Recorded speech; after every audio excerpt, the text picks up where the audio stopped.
सुनकर देखो सुनकर देखो सुनकर देखो जी।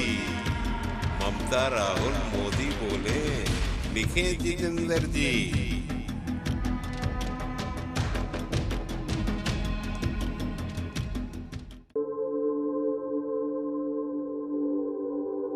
কংগ্রেসের পূর্ব নির্ধারিত সাংবাদিক বৈঠকে আপনারা সবাই বিশিষ্ট সংবাদ মাধ্যম আছেন, আপনাদের সকলকে স্বাগত। আমি এবং আমাদের তরুণ নেতা, আমি ব্রাত্য বসু এবং আমাদের তরুণ নেতা ট্রেড ইউনিয়নের সভাপতি প্রাক্তন সাংসদ ঋতব্রত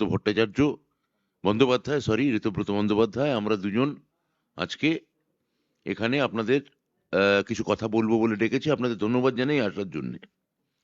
দেখুন, আপনারা জানেন যে সাধারণত আমাদের দেশের মাননীয় প্রধানমন্ত্রী তিনি অন্যদের কথা শোনেন না, অন্যদের সঙ্গে কোনো কমিউনিকেশন করেন না।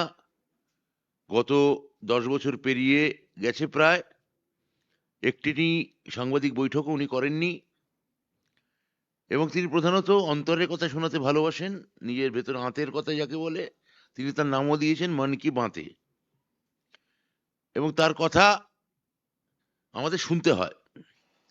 আজকে বোধহয় একটা প্রথম ঘটনা আমরা আগের দিন আমরা দেখেছি যে মাননীয় প্রধানমন্ত্রী কুচবিহারে এসেছিলেন, তিনি বক্তৃতা দিয়েছেন।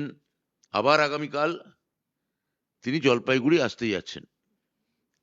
প্রথম বোধহয় একটা ঘটনাকাল ঘটবে, যেটা আমরা আজকে বলছি, কালকে সেটা হবে। সে যে গতবার আমরা দেখলাম যে কুচবিহারে এসে পাশের জেলা জলপাইগুড়ি সম্পর্কে এত বড় ঝড় ঝঞ্ঝা বয়ে যাওয়া সত্ত্বেও, ওই রকম ভাবে মানুষের প্রাণহানি এবং ক্ষয়ক্ষতি হওয়া সত্ত্বেও মাননীয় প্রধানমন্ত্রী একবার তাদের দেখতে যাওয়া তো দূরস্থান, জলপাইগুড়ি ক্ষতিগ্রস্ত মানুষদের নাম অব্দি উচ্চারণ করেননি। তো কালকে যে এই কথাটা আমরা সেদিন সন্ধ্যেবেলা সাংবাদিক বৈঠকে আমরা এটা জানিয়েছিলাম। তো কালকে একটা অভিনব ঘটনা ঘটতে যাচ্ছে 10 বছর পরে। আজকে আমরা বলছি যে কালকে দেখবেন, যেহেতু এটা আমরা আগের দিন আন্ডারলাইন করে দিয়েছি এবং আজকে আন্ডারলাইন করে দিলাম, কালকে উনি কিন্তু জলপাইগুড়ির মানুষদের কথা বলবেন। তাহলে এই প্রথম সাধারণ জনগণ যা বলবে তার পুনরাবৃত্তি হবে।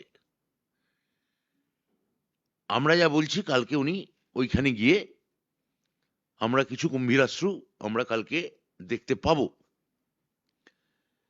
এবং সোশ্যাল মিডিয়ায় ক্যামেরার সামনে ট্রোলিং থেকে শুরু করে যাবতীয় কাজ বিজেপি নেতা বা কর্মীরা করছেন, কিন্তু মাটিতে, গ্রাউন্ডে, এই আলিপুরদুয়ারে, এই কুচবিহারে, এই জলপাইগুড়িতে মমতা বন্দ্যোপাধ্যায় তিনি প্রথম গেছেন এবং এখনো তিনি ওই অঞ্চলে দুর্গত মানুষদের সঙ্গে, ত্রাণ